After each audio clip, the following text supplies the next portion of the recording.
This is the Detroit Sports Podcast Network. It's a great day in Titan territory.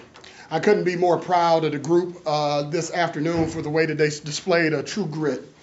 Wisconsin Green Bay deserves a tremendous amount of credit. Here's a team that's sitting at, I believe, second in our standings and have done a marvelous job not only playing against all of the league's foes, but sustaining their level of success dating back all the way to the NCAA tournament berth that they earned in Motor City Madness last year. Got a tremendous amount of respect for that group and the way they play, how connected they are. I knew it would be a tremendous challenge for our group today with such a disappointing loss in the nature that we lost against Wisconsin-Milwaukee, quite frankly, at the charity stripe. So for our guys to bounce back and do what they did and generate the energy to score 93 points in a game with a short turnaround like that was nothing short of remarkable. Couldn't be more proud of the collective effort that the team displayed in the absence of yet another player in Chris Jenkins, who we rely on heavy. But I thought several players stepped up to the plate, and for that, I'm really, really proud. The only thing I'll also say briefly is my apologies to the Titan faithful out there for earning that tech. I usually don't get too demonstrative on the sidelines, but I think I got caught up in the moment. Dre, can you take us through the last play, the layup and the foul? We run our baseline out of bounds play setup, and so the play was designed for us to get the ball in to either Lil or Corey, and what happened was we got caught up. Me and Corey got tangled up, knocked heads with each other. So I just kept trying to go through the play, popped out, and then just made everybody was spaced out. Just made a logical play. Then the collision kind of caused a distraction with them, didn't it? A little bit. I think it did, which benefited us in the end. But I was concerned. I couldn't be concerned for too much about Corey at that point. I had to, because we still had to finish the game. But I'm happy he's okay. Is it something you pride yourself on, using the offhand? I mean, a lot of guys go in the opposite way. Maybe they're not as strong. You made a big lefty layup, obviously, there to go ahead there at the end. Oh, yeah. Well, we actually work on finishing through contact and stuff, and Coach always tells us to focus on making the layup and don't worry so much about the contact. So it all goes out to preparation. How confident were you that you were going to make that free throw? You stepped up to the line. It was a tie game. I was very confident. My teammates were very confident in me. Coach was very confident in me. So I had nothing but confidence. Okay, you had like certain points, 5 guards out there late in the game. I think Gerald was in foul trouble. He took Jaleel out. He was had 5 guards. Being able to do that, it's a little unorthodox. Yeah, I think it was very important for us to kind of get a feel for what Green Bay was looking to do. And what they were trying to do, Perry, is establish penetration through the size disparities that they had, particularly at the 4 spot. So when you have a Gerald Blackshear out there with a Jaleel Hogan, sometimes Jaleel is the 4 and Gerald's the 5 and vice versa. And what it does, it creates a speed disadvantage for us defensively. So to counter that, we went with a smaller lineup, decided to switch all screens to create somewhat of a hub-style defense where we switched and exchanged everything so they had non-penetrating opportunities to the basket. As a result, I think we were able to force some tough twos from the mid-range and force some off-balance misses, which was to our advantage. As a result, I think it helped fuel our break and get us out in transition more. The end game sequence really worked out well for you guys. You sent them to the line. They missed 2. You come down, you get 3.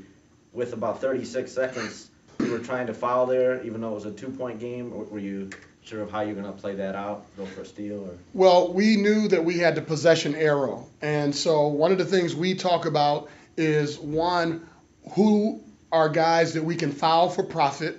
Okay, jersey number 32 happened to be one of the guys. I think jersey number 5, I think we identified Dre in the game as well. So our whole goal was to pursue the basketball with hopes of tying it up and gain possession that way. And then if that didn't occur, maybe the ref, would call, either a travel or something of that nature. Unfortunately, he called foul, but it was against a player in which we wanted at the line, anyway. Coach, how much did Jaleel have to practice, and how much did he focus on the free throw shooting to improve upon that for today's game against Green Bay after that, woeful performance at the line on Friday night? Jaleel and his teammates were kidnapped and was not allowed to leave practice within the ramifications of NCAA Kara hours, which is in upwards of no more than 4 hours in a day, until they made free throws to my satisfaction. As a result, no conversations was allowed, correct? And they had to make free throws at a very high clip prior to leaving. And we put them in various situations. They had to make what we call and one foul shooting, imagining that they scored the basketball and they had to make one free throw. Then we put them in a 1-and-1 situation, and then we put them in a 2-shot foul situation. And then we would rotate in so that the main guys that get the lion's share of the minutes would shoot at what we call the second half basket, which is the basket in front of our bench at the home venue here in Callahan Hall, just to prepare them for that moment. I thought they did a particularly good job of making timely free throws, although I'm not particularly happy with the end percentage of the game, but we're trending in the right direction from where we were the previous night. And now how about cutting down the field goal percentage of the opponent? I know Green Bay shot a very high percentage. What is key in terms of being able to curtail that to a large degree going forward?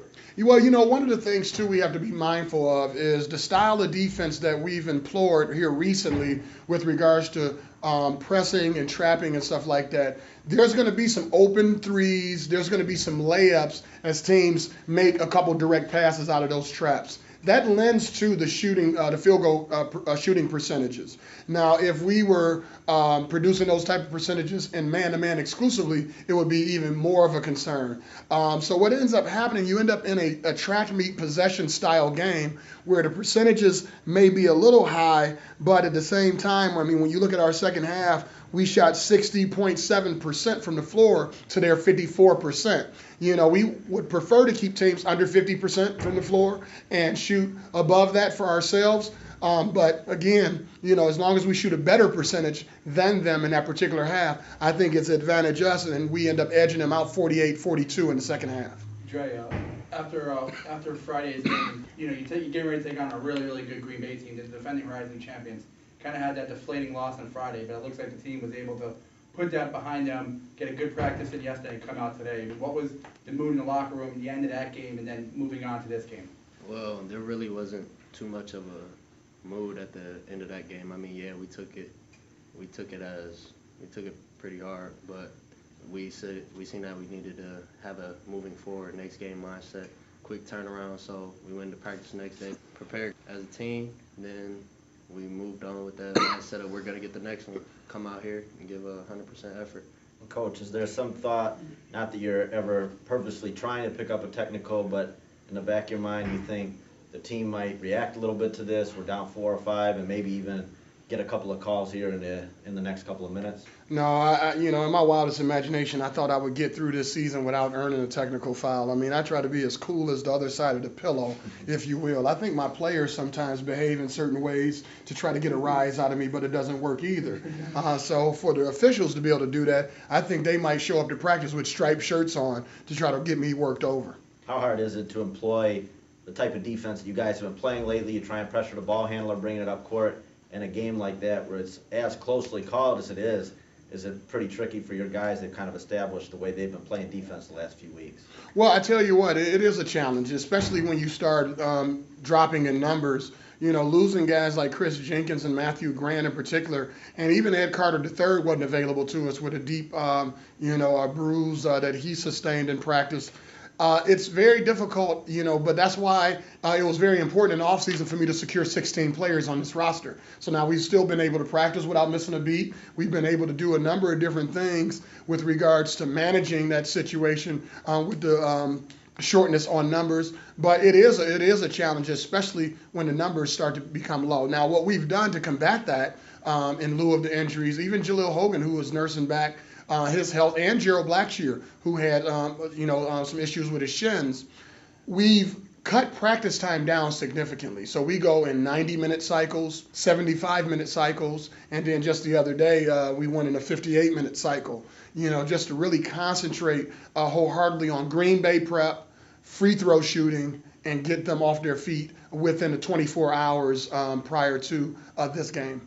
How much growth do you think you've seen in the last month or so? I think there were some games maybe out of conference. You'd be down 8 or 10 in the second half. It would balloon 18 or 20 games against Eastern. You're down 8 or 10 in the second half.